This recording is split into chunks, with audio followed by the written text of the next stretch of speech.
तब मुनियों ने पूछा, पिता में आप माघ आदि महीनों को छोड़कर ज्येष्ठ मास को इतनी प्रशंसा क्यों करते हैं? प्रभु इसका कारण तो बताइए। तो ब्रह्मा जी बोले, मुनिवरों सुनो, अन्य मासों की अपेक्षा जो ज्येष्ठ मास की बारंबार प्रशंसा करता हूं उसका कारण संक्षेप में बताता हूं। पृथ्वी पर जो जो तीर्थ, नदियां, सरोवर, पुष्करणी, तड़ाग, वापी, कूप, हरद और समुद्र हैं, वे सब ज्येष्ठ के शुक्ल पक्ष की 10वीं से लेकर पूर्णिमा तक एक सप्ताह प्रत्यक्ष रूप से पुरुषोत्तम तीर्थ में जाकर बसते हैं। ये उनका सदा का नियम है।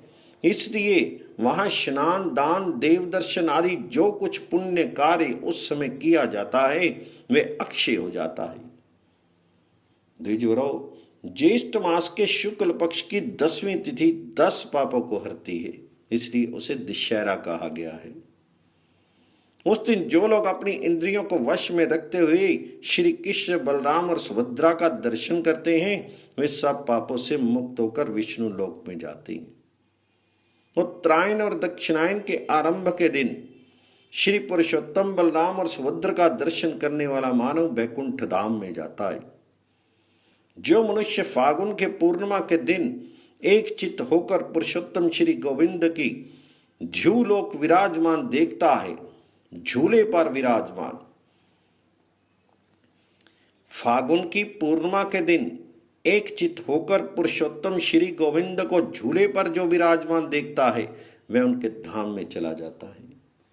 विषुव योग के दिन विधि पूर्वक पंच तीर्थ विधि का पालन करके जो श्री कृष्ण, बलराम और सुभद्रा का दर्शन करता है वह सब पापों से मुक्त होकर विष्णु लोक में जाता है।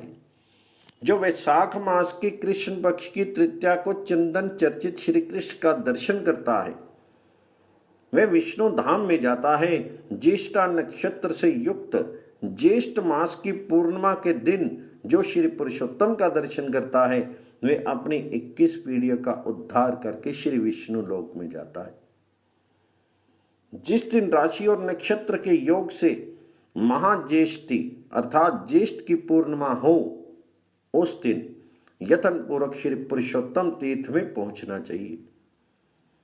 महाज्येष्ठी पर्व के दिन श्री कृष्ण, बलराम तथा सुभद्रा का दर्शन करके मनुष्य 12 यात्राओं में से अधिक का भागी होता है।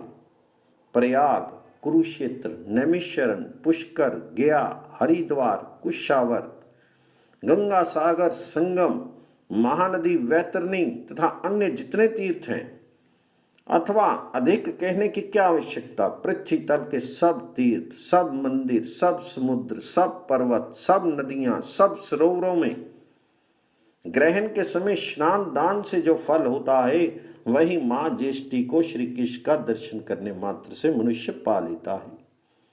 अतः महाज्येष्ठी को सर्था प्रयत्न करके पुरुषोत्तम तीर्थ की यात्रा करनी चाहिए।